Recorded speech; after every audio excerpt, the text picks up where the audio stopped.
룻기서는 구약 성경의 순서로 보면 8번째 책입니다. 이 8이라고 하는 숫자는 시작인 1부터 시작해서 완성의 7을 마치고 다시 출발한다는 의미가 이 8이라고 하는 숫자의 개념입니다. 성경책의 순서를 보면 룻기서 앞에는 이 사사기가 있습니다. 그리고 룻기서 다음에 사무엘상이 있습니다. 결국은 사사시대에는 사람들이 소견에 오른 대로 살았습니다. 하나님의 통치를 따르지 않았습니다. 이것이 사사기의 결론입니다. 무정부 상태입니다. 리더가 없습니다. 방향이 없습니다. 그래서 지도자든 백성이든 누구나 다 각기 자기의 소견에 오른 대로 살았다. 이것이 사사기의 마지막 결론입니다. 여러분, 리더가 없는데, 방향이 없는데 소견에 오른 대로 사는 사람들을 데리고 하나님의 왕국을 세울 수 없습니다.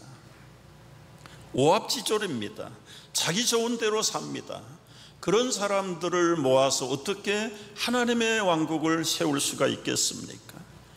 그래서 하나님께서 전략을 바꾸셨어요. 너나 할 것 없이 다 자기 소견에 오른 대로 사는 그 한 가정의 사람을 선택하셨는데, 궁극적으로는 이방 여인 하나를 선택하게 됩니다. 여러분, 여기서 하나님의 냉엄한 질서에 대해서 놀라야 합니다. 언약의 백성이라고요? 모태신앙이라고요? 어림도 없습니다. 하나님의 통치를 따르지 않으면 하루아침에 내버립니다. 그리고는 전혀 상종하지 못할 모압이라는 이방 여인 하나를 불러다가 하나님의 왕국의 씨앗으로 심습니다. 이것이 바로 사사기와 하나님 왕국의 출발이 이루어지는 사무엘상 중간에 룻기서가 차지하고 있는 가치입니다. 우리가 성경을 배우고 묵상을 할 때, 여러분, 내가 어떻게 해서 복이나 받을까? 우리 집이 어떻게 형통할까? 이런 면에 초점을 가지고 노하우를 가지고 성경을 읽기 시작하면 이 성경은 미신책이 됩니다. 미신. 토정비결 같은 아주 격이 떨어지는 하나님의 말씀을 변질시켜버리고 자기 욕심의 책으로 바꿔버리는 경향이 있습니다. 여러분, 성경을 이용하려고 하지 말고 내가 성경 안으로 들어가야 합니다. 들어가야 돼. 내가 오늘 이 성경의 시대 속에 어느 시대에 속해 있는가? 나의 역할은 무엇인가? 나를 통해서 앞으로 하나님의 구원의 왕국이 어떻게 이루어져 갈 것인가에 대한 이 구속사의 바른 안목이 우리가 성경을 대하고 하나님을 따르는 성도의 기본적인 자세가 되어야 됩니다. 우리는 다 허물과 죄로 죽었던 이 사사시대 백성들처럼 믿는다고 하면서도 자기 소견대로 따라 살아요. 뭐 성도라고 해서 별 다를 거 없어요. 정기적으로 예배는 가면서도 아마 이 시간도 딴 생각하고 있을런지도 모르지요. 예배가 끝나고 돌아가는 삶의 현장에서 과연 내가 정말 하나님의 소견으로 사는가, 내 소견으로 사는가, 우리는 시도 때도 없이 냉철하게 우리를 감독하고 살펴야 될 줄로 압니다. 살기 어려운 한국을 떠나서 아메리칸 드림을 쫓아온 우리 이민자들입니다. 베들레헴 땅에 흉년이 들었다고 있는 재산 다 정리해가지고 모압 땅으로 이민 간 나오미 부부하고 입장이 다를 것이 없어요. 그런데 이민 생활 10여 년 하면서 나오미의 가정에 찾아왔던 결론은 무엇입니까? 참으로 말할 수 없는 인간적인 비극, 절망, 패배, 절감을 할 수밖에 없는 현실을 맞게 됐습니다. 그래서 인생의 행복은, 불행은 기준이 어디에 있는가? 바른 선택에 있다. 선택은 운명을 만든다. 지난 시간에 설교의 제목이었고 내용이었습니다. 사람들은 누구나 다 선택을 잘못하는 경우가 허다합니다. 하나님의 백성들에게도 흉년이 찾아와요. 경제적인 흉년, 신체적인 건강의 흉년, 심지어는 영적인 흉년을 만나기도 합니다. 앉아서 당할 수는 없지요. 그 흉년을 대처해야 됩니다. 어떻게 해결할 것인가? 선택해야 됩니다. 선택의 절대 기준이 무엇입니까? 내 뜻이 아닙니다. 내가 선택하고 결정하는 것이 아니라 하나님의 기준이 뭐냐, 하나님의 선택의 기준이 무엇인가를 먼저 물었어야 합니다. 왜냐하면 육신의 생각은 사망이기 때문에 그렇습니다. 아브라함도 가나안 땅에 살면서 흉년을 만났습니다. 아브라함도 애굽을 선택해서 애굽에 내려갔습니다. 실수했어요. 마음대로 애굽에 내려갔던 아브라함의 현장이 어떻게 됐습니까? 자기 아내 사라를 애굽 왕에게 빼앗겨 버렸습니다. 선택은 운명을 결정해요. 크리스찬들도 크고 작은 일에 선택할 때 절대 기준이 무엇입니까? 눈앞에 보이는 환경입니까? 보이지 않으나 하나님의 뜻을 기준으로 삼습니까? 나오미 부부는 보이지 않는 하나님의 뜻보다 자신들의 눈앞에 펼쳐진 환경에서 선택했고 그 행동했고 결정한 결과 그야말로 나오미라는 기쁨의 이름, 희락의 나오미 이름을 잃어버리고 쓰디쓴 패배의 절망에 잔 마라의 인생을 맞게 되었습니다. 여러분, 어떻게 하면 희락, 기쁨을 회복하고 나오미라는 이름을 평생 가지고 그야말로 잘 살 수 있을까? 어떻게 패배의 마라의 인생을 기쁨의 나오미의 인생으로 바꿀 수 있을까? 이것이 오늘 우리가 묵상하려는 본론입니다. 첫째는요, 잃은 것보다는 남은 것에 족하게 여겨야 됩니다. 잃은 것보다 남은 것을 족하게 여겨야 돼요. 남편 잃었습니다. 두 아들 잃어버렸습니다. 이건 보통 사람들이 경험할 수 없는 일이지요. 장기적으로 볼 때는 다 경험할 수 있지만 삽시간에.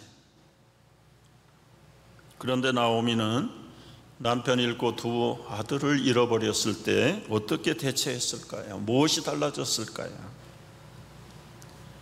사라진 사람보다 남은 사람에게 시각을 갖게 된 거예요. 여러분 3절을 보십시오. 3절을 보시면 이렇게 돼 있어요. 나오미의 남편 엘리멜렉이 죽고, 여러분 남편을 잃어버린 아내들의 심정은 경험한 자에는 모릅니다. 얼마나 절망일까요? 얼마나 하늘이 무너진 만한 그 정말 눈앞이 캄캄한 일을 만났습니까? 그런데 그때에 나오미와 그의 두 아들이 남았으며, 우리가 여기서 배우고 조심할 것이 있어요. 여러분 가운데 남편을 혹시 잃었습니까? 아니면 아들을 잃었습니까? 재산을 잃었습니까? 건강을 잃었습니까? 잃어버린 것에게 묶이지 말고 여기 남아있는 두 아들들을 보아. 그런데 그 두 아들들이 또 죽었습니다. 5절을 보십시오. 말론과 기론 두 사람이 죽고 그 여인은 두 아들과 남편의 뒤에 남았더라. 남편도 사라지고 두 아들도 사라졌지만 나오미는 자신이 뒤에 남아있지 않습니까? 가족이 다 떠났지만 지금 내가 여기 있지 않습니까? 나는 살아있지 않습니까? 하나님을 원망하지 말고 살아있는 내게 관심을 바꿔야 돼. 더 이상 나오미는 떠나버린 남편과 두 아들에게 묶이지 않았습니다. 남아있는 자신에게, 그리고 홀로 남아있는 룻에게, 며느리에게 관심을 가졌어요. 여러분, 과거에 사업에 쓰디쓴 마라를 경험하신 분들이 계실 겁니다. 아직도 그 실패에 묶여 있습니까? 때가 어느 때인데, 몇 년이 지났는데 그 마라의 패배에 쓴 늪에 허우적거리고 빠져서 아무것도 못하고 금쪽 같은 시간만 수삼 년, 10년을 흘려보내고 있다면 그거 자체가 징벌입니다. 누가 뭐라고 했습니까? 자신 스스로가 벌을 받고 있는 겁니다. 남은 것을 챙겨보세요. 그리고 새 일을 찾아보십시오. 가진 게 없다고요? 남은 게 없다고요? 능력이 없다고요? 그거 자체가, 그런 생각하는 자체가 망조입니다. 망조. 우리가 누굽니까? 능력이 없으면 능치 못함이 없는 아버지께 구해야 될 거 아니에요. 지혜가 없다고요? 아이디어가 없다고요? 지혜를 구하라. 그리하면 후히 주시고 꾸짖지 아니하시는 하나님께서 우리의 생각과 우리의 모든 아이디어를 주신다고 약속하셨어요. 마라에 쓴 늪에 빠져서 포기하지 마시고 이제라도 돌파구를 찾아야 됩니다. 한국에서 절망과 마라의 인생을 만났던 어느 한 사람 이야기를 전합니다. 이 소년이 중학교 1학년 때 사고로 눈을 다쳤습니다. 그 무렵에 아버지가 갑자기 세상을 떠나버렸습니다. 이 소년은 점점 시력이 나빠져서 14살 때 완전히 앞을 보지 못하는 맹인이 되어버렸습니다.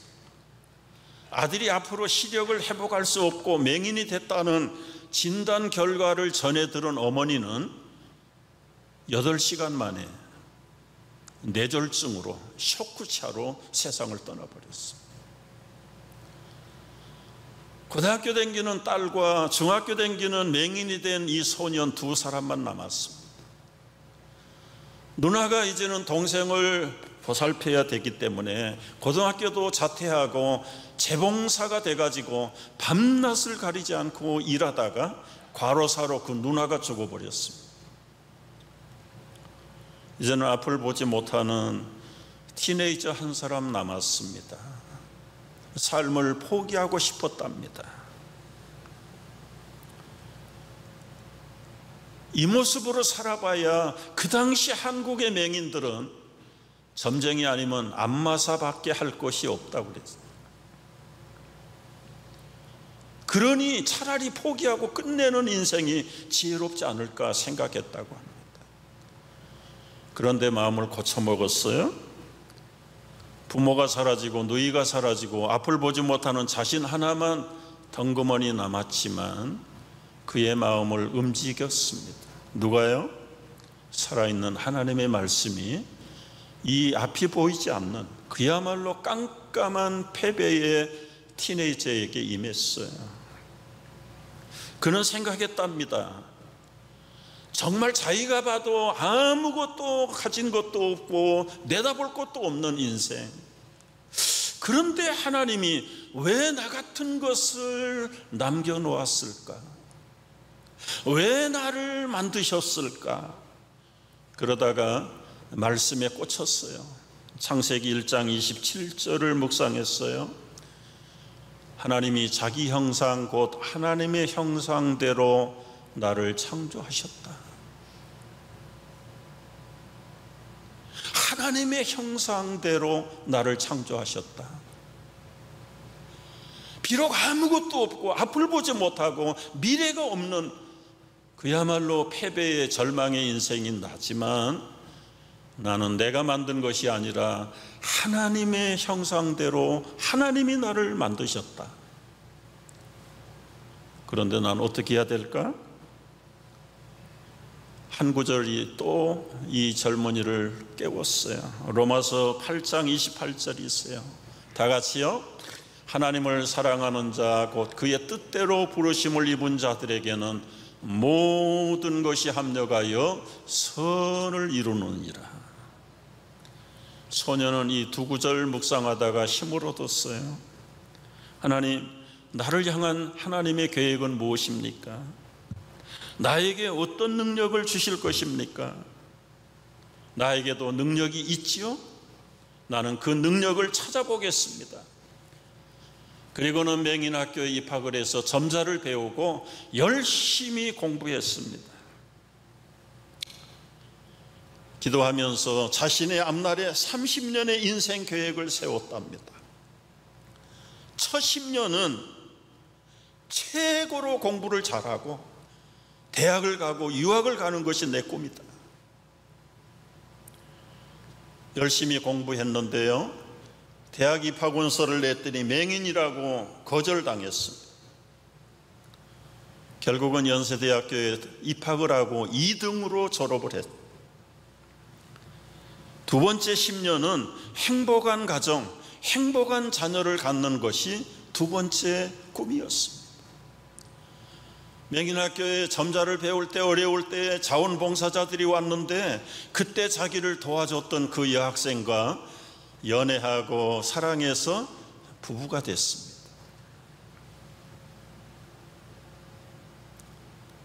이제는 한 사람의 기도가 아니라 두 사람의 기도가 합해서 이 앞을 보지 못하는 젊은 청년은 피츠버그 대학에 와서 교육학 박사 학위를 받습니다.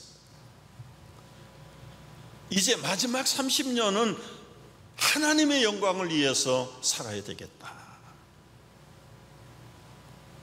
2001년부터 2009년까지 조지 부시 대통령의 부름을 받아서 국무부의 국가장애위원회 정책분과위원장, 이건 차관보입니다. 차관. 맹인으로서, 외국인 출신의 맹인으로서 가장 최고의 위치에 올라간 사람 누굽니까? 닥터 강영호입니다. 너무 유명한 분이죠. 이분이 2012년 68세로 암으로 세상을 떠났습니다. 떠나기 전에 자기 재산을 다 정리해서 장학기금으로 바치고 갔습니다. 살아생전에 미국뿐만 아니라 세계 곳곳을 다니면서 하나님의 복음, 나를 향하신 하나님의 계획을 보라 간증했어요. 책도 출판하고. 여러분, 아무것도 없이 다 패배하고 절망 가운데 빠진 마라 인생을 변화시켜서 그야말로 기쁨과 희락의 나오미 인생으로 변화시키는 그분이 누구신가? 하나님이세요. 믿으십니까? 여러분, 당대에서 끝난 게 아니더라고요. 그의 두 아들들 기도했지요. 행복한 결혼, 행복한 자녀, 가정. 기도의 응답대로 그 두 아들들이, 큰아들은 아버지 눈을 못 본 곳에 한을 품고 안과 의사가 됐는데 미국 안과의사협회 회장을 36살 때 회장을 해요. 보통 회장하면 50, 60대가 돼야 30대 새파란 젊은 나이에 미국 안과협회 회장을 역임하고 지금도 안과의사로. 둘째 아들은 32살에 오바마 대통령의 보좌관으로 백악관에 입성을 했습니다.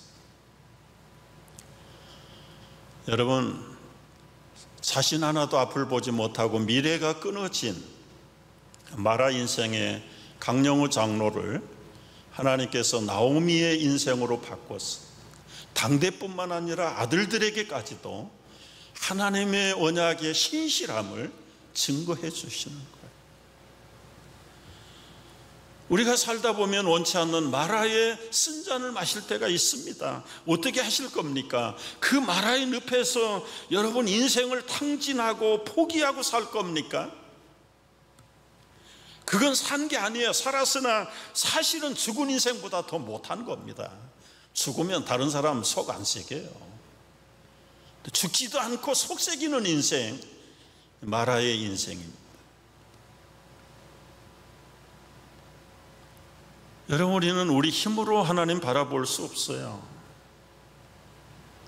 우리 속에 이미 뿌려주신 하나님의 말씀의 씨앗들이 있기 때문에 그 말씀을 붙잡고 나와야 됩니다. 마라가 나오미가 된 비결 두 번째는요, 늦었어도, 매를 맞았어도 돌아가야 합니다. 돌아가야 돼요. 나오미는 우리가 이미 다 아는 대로 다 잃어버렸습니다. 몽땅 잃어버렸습니다. 자신의 인생의 정체성도 잃어버렸어요. 풍족하게 나갔다가 이제는 빈손이 아니라 사실은 쓴잔을 가지고 돌아온 사람이 나오미입니다. 나오미는 잘 먹고 잘 사는 웰빙이라는 뜻이에요. 그 웰빙의 나오미가 이제는 풀실이 아니라 미랄 하나라도 씹을 것이 없어. 그렇게 완전히 적자 빈손 인생을 들고 고향 베들레헴으로 돌아갑니다. 지난 시간 말씀드렸어요. 고향 땅에 풍년이 왔기 때문에 돌아간 거 아닙니다. 나오미가 바라봤던 이 시선의 초점은 여호와께서 자기 백성을 돌보시는 손 아래로, 하나님이 자기 고향 백성들을 권고하시고 돌보시는 하나님의 통치의 날개 밑으로 돌아간 것입니다. 모압 땅은 하나님의 총에 들어올 수 없는 땅입니다. 홀로 남은 나오미가 홀로 남은 룻 며느리를 데리고 베들레헴으로 돌아왔습니다. 풍족하게 나갔던 나오미가 10년 좀 지나서 적자 인생, 마라 인생으로 돌아왔습니다. 소문이 금세 쫙 퍼졌습니다. 요즘 말로 각색하면 실시간 검색어 순위 1번에 나오미가 떴습니다. 온 동네 성중의 사람들이 다 수근수근합니다. 19절 말씀 보십시오. 두 사람이 나오미와 룻이죠. 베들레헴에 이를 때에 온 성읍이 그들로 말미암아 떠들며 이르기를 이 사람이 나오미가 아니냐, 나오미가 아니냐. 수군거렸습니다. 비양거렸습니다. 그럼에도 불구하고 저들은 안면을 몰수하고 여호와의 날개 밑으로 돌아온 것입니다. 아무것도 없는 빈손으로 돌아왔습니다. 물질도 없습니다. 남편도 없습니다. 두 아들도 다 잃어버렸습니다. 그리고 나오미는 스스로 깨닫고 고백합니다. 20절, 나오미가 그들에게 이르되 나를 나오미라 부르지 말고 나를 마라라 부르라. 이는 전능자가 나를 심히 괴롭게 하였음이니라. 내가 풍족하게 나갔다가 여호와께서 내게 비어 돌아오게 하셨느니라. 여호와께서 나를 징벌하셨고 전능자가 나를 괴롭게 하셨거늘 너희가 어찌 나를 나오미라 부르느냐. 여러분, 여기서 나오미는 자신의 쓴 인생, 마라 인생의 책임 하나님에게 전가해요. 여호와께서 전능자가 나를 마라로 만들었다. 마라로. 여러분, 결코 하나님이 그렇게 하셨을까요? 자신들의 선택, 잘못된 선택이 자신들의 비참한 운명을 만들어 놓고도 핑계, 원망은 하나님께 갖다가 붙입니다. 전능자가 너를 괴롭게 했다. 나를 보라, 하나님의 뜻을 보라. 하나님의 통치를 무시하면 나처럼 나오미가 변해서 마라가 된다. 기회가 있을 때마다 만나는 사람마다 이 나오미는 붙들고 아마 한탄 같은 자기 신앙 회개의 고백을 하기 시작했어요. 여러분, 주께서 그 사랑하는 자를 징계하시고 그가 받아들이시는 아들마다 채찍질 하신다는 히브리서의 12장 말씀이 맞는 것 같아요. 자신이 스스로 잘못된 선택을 했어. 그래서 하나님이 자기를 징계했다라고 믿으면서 나오미는 자기 인생을 포기하고 이제는 마라의 인생을 살겠다고 결단. 이건 매우 잘했다고 저는 생각을 해요. 사실은 하나님이 직접 매를 때린 것은 아니에요. 자신이 잘못 선택한 결과에 쓰디쓴 마라의 잔을 마시는 나옴. 그리고도 하나님을 원망하는데, 그리고 하나님 앞에서 자신은 나옴이 됨을 포기하고 나는 마라다, 이제는 마라라고 불러라. 마라.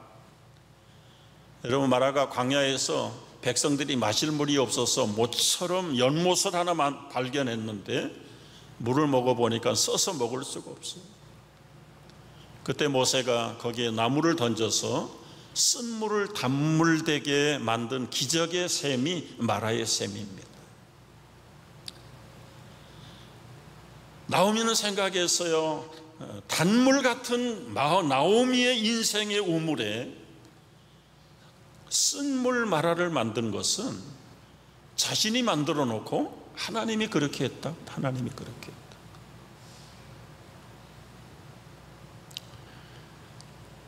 여러분, 이것은 뒤집어 보면 하나님을 원망하고 자기 책임 회피를 한 것이 아니라 사실은 자기의 쓰디쓴 인생 고백을 통해서 회개하는 겁니다. 회개.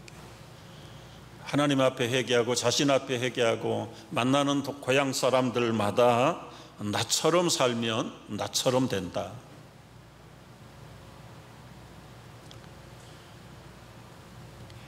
여러분, 참 바람직한 자세 같아요. 하나님이 매를 때려서도 뻔뻔하게 정신을 못 차리는 인생들이 얼마나 많습니까?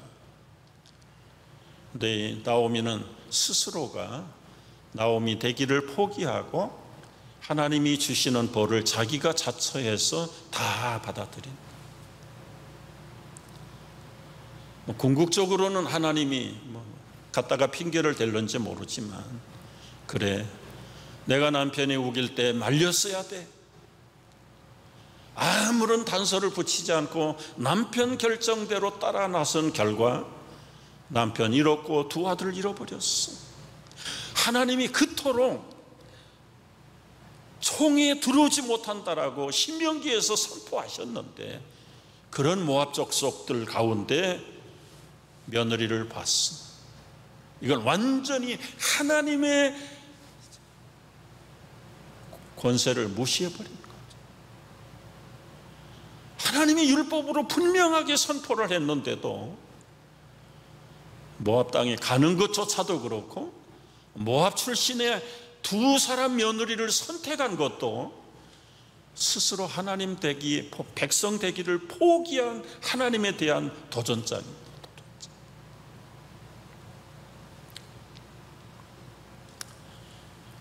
이 모든 것은 다 하나님께 원망을 돌리지만 결과적으로는 나처럼 살지 말라. 나는 이제는 평생 나오미가 아니라 마라로 산다. 마라로. 이건 정말 속사람이 하나님께로 돌아왔다는 증거입니다. 나오미가 기쁨과 희락의 나오미로 인정을 받아요. 여러분, 하나님은 한 번도 나오미를 마라라고 불러본 적 없어. 루키스를 찾아보십시오. 자기 스스로가 마라라고 불렀지, 하나님은 끝까지 나오미로 불러요. 끝까지 나오미로 불러요. 이게 하나님의 끝없는 사랑이죠. 22절 말씀을 보십시오. 돌아온 나오미를 위해서 하나님이 인정하시고 예비하신 증거가 무엇입니까? 나오미 22절, 나오미가 모압 지방에서 며느리 모압 여인 룻과 함께 돌아왔는데 그들이 보리 추수 시작할 때에 베들레헴에 이르렀더라. 여러분, 우연이라고 보십니까? 하나님 나오미에게 돌아올 때 하나님이 사람을 위해서 모든 것을 준비하고 계신다는 사실을 알아야 합니다. 돌아온 나오미를 위해서 보리 추수 기간을 준비했습니다. 이 보리 타작이 끝나면 그 다음에는 밀타작의 계절이 옵니다. 밀타작을 통해서 보아스를 준비해 주었습니다. 여러분, 절대로 우연이 없어요. 이스라엘 백성들 소견에 오른 대로 사는 사람들에게는 소망이 없고 다 마라의 패배의 인생을 사는 나오미를 통해서 버림받은 이방 여인 룻 하나를 예비해서 지금 구원의 씨앗을 심고 있는 겁니다. 얼마나 놀라운 신비한 구원의 계획입니까? 여러분, 알든 모르든 돌아오는 사람을 위해서는 하나님이 준비하세요. 탕자가 돌아올 때 아버지는 무엇을 준비했습니까? 신발을 준비했습니다. 좋은 옷을 준비했습니다. 가락지를 준비했습니다. 살찐 송아지를 준비해서 잡았습니다. 그리고 잔치를 준비해 놓았어요. 잔치는 먹고 마시는 축제입니다. 여러분, 나오미가 돌아올 때 보리 추수기를 만나게 하셨고 끝나면 밀 추수기를 이어줬고 밀이 끝나면은 보아스를 준비해서 보아스는 만인의 구주 예수 그리스도의 조상을 준비하는데 이방 여인 룻을 불러다가 구체적인 준비자로 삼으시는 것입니다. 여러분, 돌아와야 돼요. 여러분의 선택이 아니라 하나님의 결정 앞으로 돌아오셔야 돼요. 하나님의 뜻 앞으로 돌아오셔야 돼요. 하나님의 통치의 날개 밑으로 돌아오셔야 돼요. 기도하겠습니다. 아무것도 걱정하지 말고 돌아와야 합니다. 주 안에 있는 나에게 다른 걱정할 것이 없습니다. 마라의 패배에서 나오미의 기쁨을 회복시키는 주님께로 돌아오십시오. 십자가 밑으로 나오십시오. 그리고 모든 짐을 다 풀어버리십시오. 우리 주님은 자비하십니다. 늘 함께 하십니다. 당신의 궁핍함을 아십니다. 한숨 소리도 듣고 계십니다. 주님은 영원 불변하신 분이십니다. 우리가 마라의 인생을 살지만 나오미의 인생으로 끝까지 보호하십니다.